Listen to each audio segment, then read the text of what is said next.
Hey beautiful, have you considered subscribing to our channel? It helps us make quality content for you. Help us reach our goal of 1,000 subscribers. The sun hung lazily in the sky, casting long shadows across the quiet suburban street. Birds chirped in the distance, and the faint scent of freshly cut grass lingered in the warm air. Maya, wearing a loose t-shirt and jeans, strolled along the sidewalk with Max by her side. His harness was a steady reminder of the bond they shared. He was more than just a dog. He was her lifeline, her protector. The world outside seemed quiet, serene, and peaceful. But then a sharp scream split the air, cutting through the tranquility like a knife. Maya froze, her heart racing. Max's ears perked, his body tense. The scream echoed again, this time followed by a harsh, unfamiliar voice. Maya's gut twisted. "Stay there," the voice yelled. Maya's gaze darted to her right, where Karen, the woman who had lived a few houses down for years, stood at the end of the driveway. Her expression was twisted in disgust, her hand holding something that gleamed in the sunlight. Before Maya could react, a blast of cold, stinging liquid hit Max in the face. He yelped, his body jerking back, eyes watering as he stumbled. Maya gasped, her breath caught in her throat, and she instinctively dropped to her knees, reaching for her dog. "What the hell is wrong with you?" Maya shouted, her voice trembling with a mix of disbelief and fury. Karen's smug smile spread wider. "He's dangerous. I told you before, this dog doesn't belong here. If the HOA won't do something, I will." Max coughed and whined, clearly in pain. His body trembled and his eyes were wide, unable to focus. Maya's hands shook as she gently tried to guide Max toward her. Tears stung her eyes. This was her dog. Her protector. And this woman, this stranger, had just attacked him. "What the hell did you just spray on him?" Maya demanded, her voice thick with panic. "It's pepper spray, you idiot." "It's not illegal to defend myself from a dangerous animal," Karen sneered, as if it was the most obvious thing in the world. Maya's mind raced, fighting the urge to lash out. Her fingers tightened around Max's harness as she tried to soothe him, whispering calming words to her dog. But the stinging sensation of the spray, the burning in Max's eyes, was too much. The confusion on his face mirrored Maya's own. "Max, come on, buddy. We're getting you to the vet," Maya muttered, her voice thick with emotion. Karen didn't move, watching the scene unfold with an unsettling sense of satisfaction. Her words stung like venom, each syllable dripping with contempt. "You shouldn't have that animal here. I've told you before. I'll be reporting you to the HOA." Maya, unable to hold back any longer, stood and took a step forward, her chest heaving. "You'll be hearing from me, Karen. This is assault." Karen only laughed, a high-pitched, self-righteous cackle. "Good luck with that. They'll side with me. I'm on the board after all." Maya's blood boiled. The HOA. Of course. Karen was a fixture in the community, a woman who thought she held the power to dictate who belonged and who didn't. Maya had already seen her post notices about unsightly lawns and pet violations. She knew the kind of person Karen was, arrogant, entitled, and too comfortable with her position. But this was different. This wasn't about a lawn or a noise complaint. This was personal. Maya's throat tightened. She could feel the anger rising in her chest, but she swallowed it down. There was something else, something more insidious, behind Karen's actions. It was like she was gunning for a fight. Max whined again, a sound that broke Maya's heart. He didn't deserve this. No one did. With a deep breath, Maya gently guided Max toward the sidewalk. The dog was still shaking, his breathing shallow, his eyes too wide with distress. "Come on, buddy. Let's get you help," she murmured. As she turned away, Karen's voice followed her, harsh and demanding. "You better not bring that animal back out here. I'll be making sure of it." Maya gritted her teeth but didn't look back. The neighborhood that had once seemed like a haven of peace now felt suffocating, as though the walls were closing in on her. Every step she took toward the car felt heavier, as if the weight of Karen's words and the cruelty of her actions were following her. She slammed the car door shut once they reached it, her heart still pounding, and she turned the key in the ignition. But the anger, the adrenaline didn't subside. It only grew stronger. Max whimpered in the passenger seat, still trying to blink the burning sensation from his eyes. Maya reached over, her fingers brushing his fur. She tried to keep her voice calm. "We're going to get you fixed up, okay? I'm sorry, buddy. I'm so sorry." She drove in a daze, her thoughts scattered. The vet's office was only a few minutes away, but it felt like an eternity. Max's condition seemed to worsen by the minute, his body trembling more violently with each passing second. She hated seeing him like this, powerless, hurt. And the worst part was that she couldn't make sense of it. She was used to fighting battles, but this felt different. They arrived at the vet and the receptionist quickly ushered them inside. The vet examined Max carefully, flushing out his eyes and administering treatment for the pepper spray. Maya stood there, wringing her hands, waiting for any sign that Max would be okay. But even as the vet reassured her that Max would survive, Maya couldn't shake the feeling of violation. Karen had crossed a line, one that wasn't just about her dog. It was about her life, her safety, her right to exist without fear of people who had too much power and not enough empathy. She looked down at Max, who was now resting, exhausted but calm. His eyes were clearer now, though still not fully back to normal. Maya kissed his head gently, feeling a deep sense of love and protection. The vet smiled as he finished his examination. "He's going to be all right. Just keep an eye on him." Maya nodded but didn't speak. She felt the storm inside her brewing, that familiar anger and frustration rising. She had to act, and soon. As she paid the bill, her mind began to focus on one thing: revenge. Karen had made a grave mistake, and Maya wasn't about to let her get away with it. Walking out of the clinic, she glanced down at Max, the dog who had saved her more times than she could count, and whispered softly, "We're going to make sure she never does this again." And with that, the first thread of her plan began to weave itself into motion. The next few days passed in a haze of frustration and simmering anger. Maya barely slept, her thoughts constantly drifting back to that moment in Karen's driveway, the sound of Max's distressed yelps, the sickening sting of the pepper spray in the air, the hateful look on Karen's face as she gloated. But it wasn't just the assault that stung. It was Karen's unshakable belief that she had the power to do whatever she wanted, to trample on others without consequence. Maya couldn't just let this go. She knew the legal system would take time, if anything at all, and with Karen's influence over the HOA, she doubted anyone would take her side. But the more she thought about it, the more determined she became. Karen had broken the law. She had violated not just Maya's rights but Max's rights too. And there were consequences for that. The first step was to get more information. Maya didn't need a lawyer to tell her that pepper spraying a service animal was no small offense, but she needed concrete proof, something that would make the situation irrefutable. She began to research everything she could find on the subject. Federal law, specifically the Americans with Disabilities Act, was clear. Interfering with a service animal was illegal.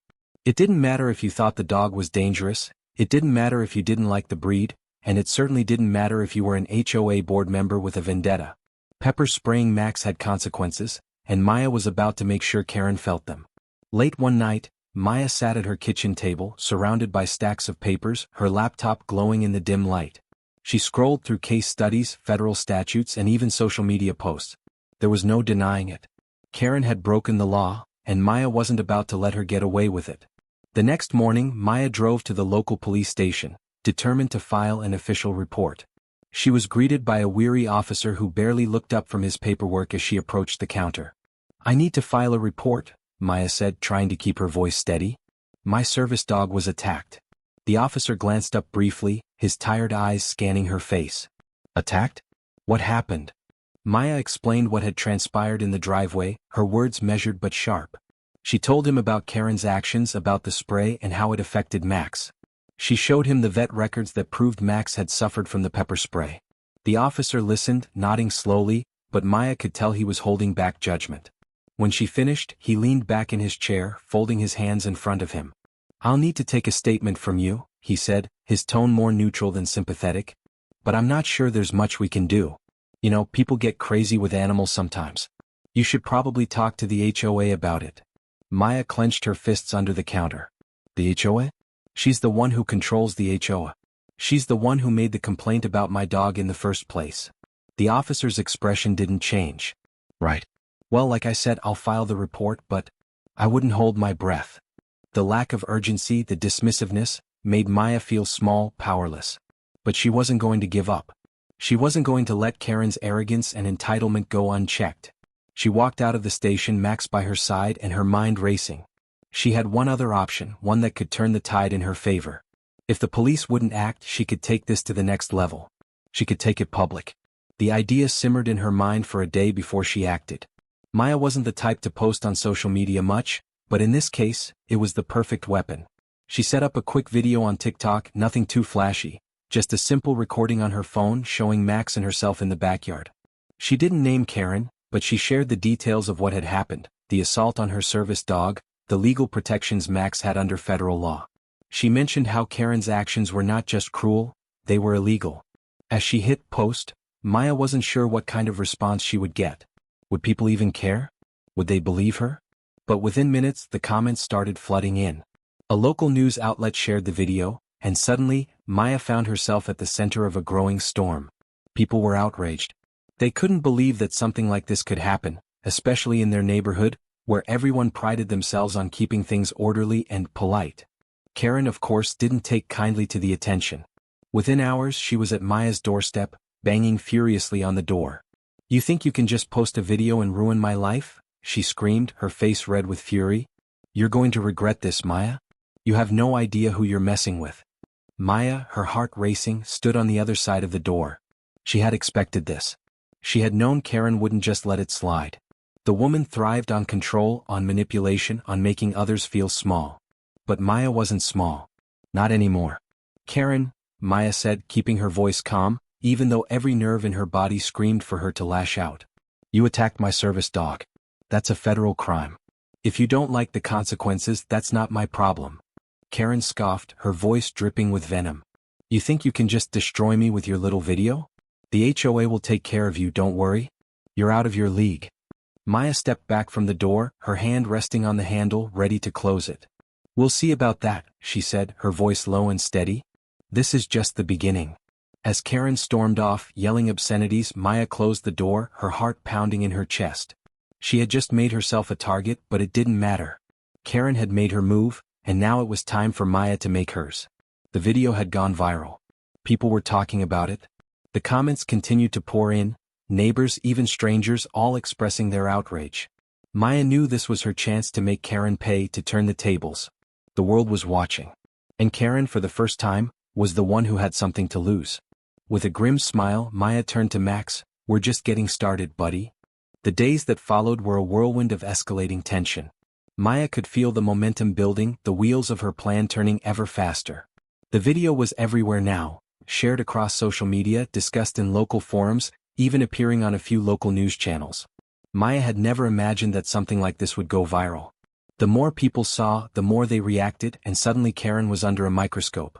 At first, Karen's reaction had been one of arrogance. She didn't seem to believe that the video would go anywhere, or that the consequences would be anything more than a fleeting inconvenience. But as the story gained traction, Karen's confidence began to crack. She tried to respond to the growing backlash, posting long-winded rants on social media about how she was misunderstood, and how Maya was exaggerating the whole thing, but every post only made her look more guilty. The internet was unforgiving. Maya watched from the sidelines, her heart racing with anticipation. Karen's reputation in the neighborhood had been built on a foundation of manipulation and entitlement, and now Maya was dismantling it piece by piece. But she had learned something else along the way. Karen's reach extended far beyond the HOA. She had connections, and Maya knew those connections weren't going to let her go down without a fight. One afternoon, as Maya sat in her living room with Max curled up at her feet, her phone buzzed on the coffee table. It was a message from an unknown number. *, "You're playing a dangerous game, Maya. You don't know who you're messing with. Stop the campaign now, or things will get worse for you and your dog. *. Maya stared at the text for a long moment, her breath catching.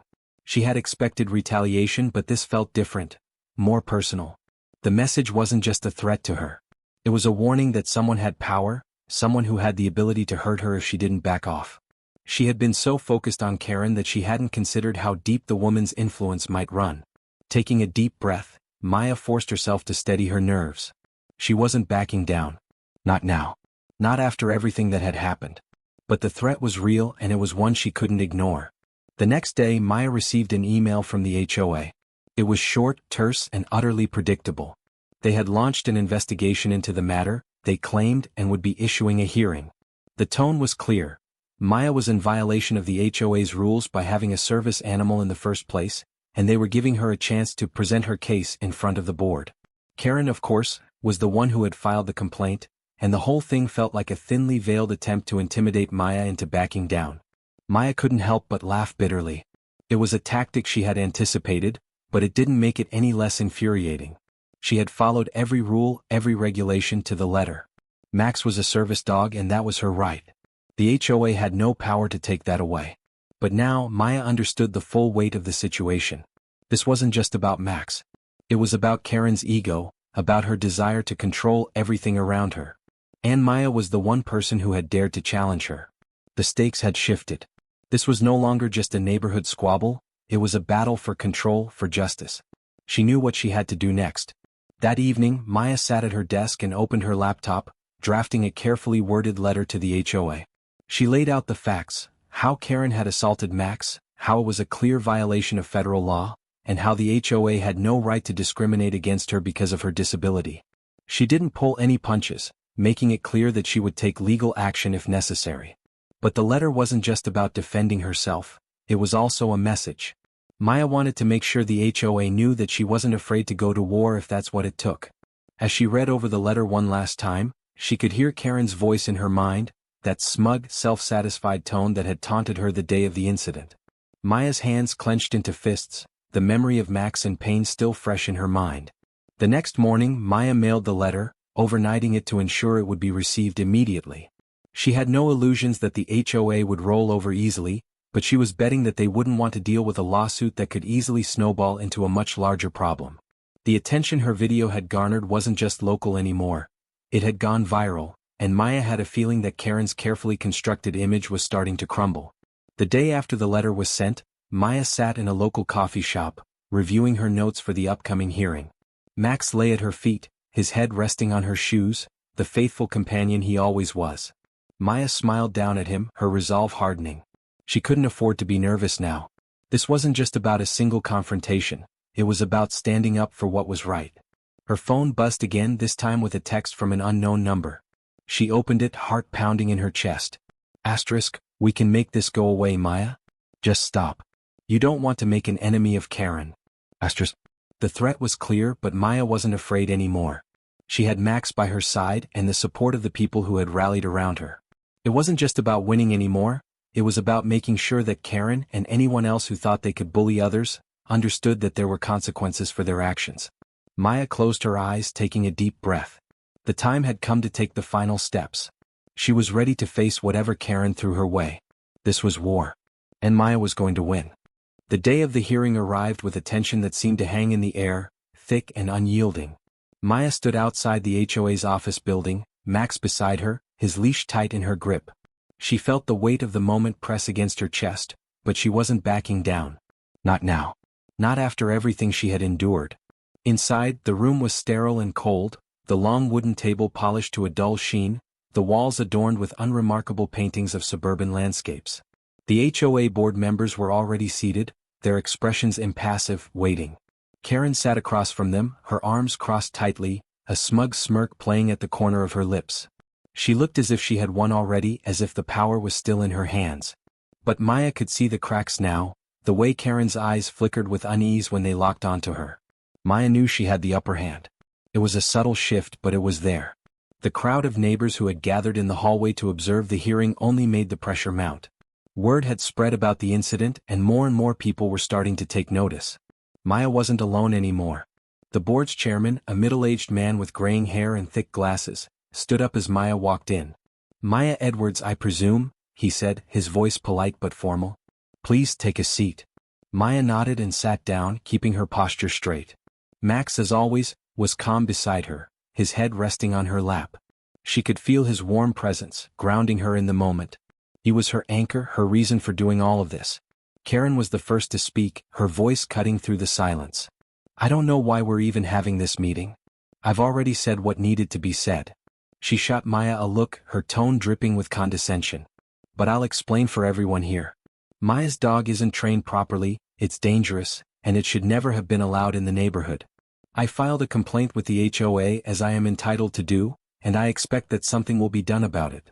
Maya took a deep breath, ignoring the blood boiling in her veins. She couldn't let Karen's arrogance shake her resolve.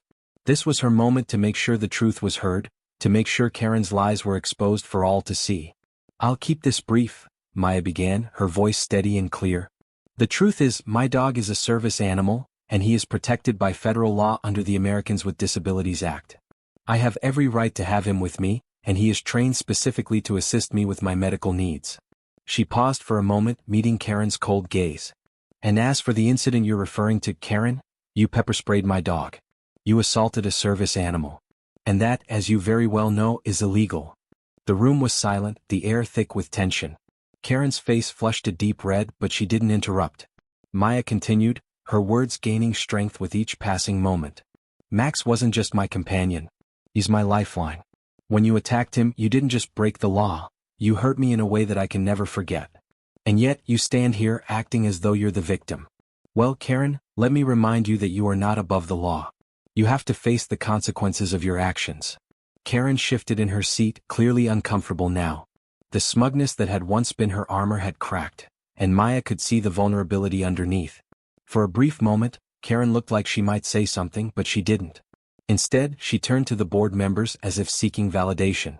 The chairman, who had been watching the exchange closely, cleared his throat. We've heard the statements and we have reviewed the evidence presented. However, we would like to hear from the rest of the board before we make a decision. The room fell into a murmur as the board members discussed among themselves. Maya kept her focus on Karen, whose face was contorted with barely contained rage. The more time passed, the more desperate Karen seemed to become, as if she could feel her control slipping away. Maya could almost hear her mind racing, calculating how she could salvage the situation, how she could turn the tables once again. But it was too late for that. Karen had underestimated Maya's resolve. After what felt like an eternity, the chairman addressed the room again. We have reached a decision. Maya's heart pounded in her chest. She didn't know what the outcome would be. This was a battle for control and the stakes were higher than ever. But she knew one thing for certain. She had given it her all. The HOA's board finds that Karen Michaels did, in fact, violate both the federal law protecting service animals and the community's bylaws. Her actions were unlawful, and we are officially issuing a formal warning. Furthermore, we are notifying the appropriate authorities of the assault on Maya Edwards' service dog, Max. Maya's breath caught in her throat, the words slowly sinking in. She could hardly believe it. She had won. Karen's face went pale as the weight of the decision hit her. She opened her mouth to protest, but the chairman held up a hand. This decision is final. The matter is now in the hands of the authorities. The room erupted into murmurs, some of the neighbors exchanging surprised glances, others nodding in approval. But Karen remained silent, her eyes dark with fury. She was trapped in a corner now, no way out but through the legal consequences of her actions. Maya stood up, her shoulders straight, her heart swelling with a quiet triumph. Max's leash was still in her hand, and she gave it a gentle tug, guiding him toward the exit. As she passed by Karen, she couldn't help but look her straight in the eyes. You had your chance, Karen, she said, her voice low but firm. And now you'll have to face the consequences. Karen didn't say a word as Maya and Max walked out of the room, but Maya knew, she had just taken the first step in reclaiming her life. The world might not always be fair, but today justice had prevailed. And as Maya stepped into the sunlight, she realized that sometimes, standing up for what's right meant losing everything you thought you had, except your integrity and the knowledge that you'd done what was necessary. And that, in the end, was enough.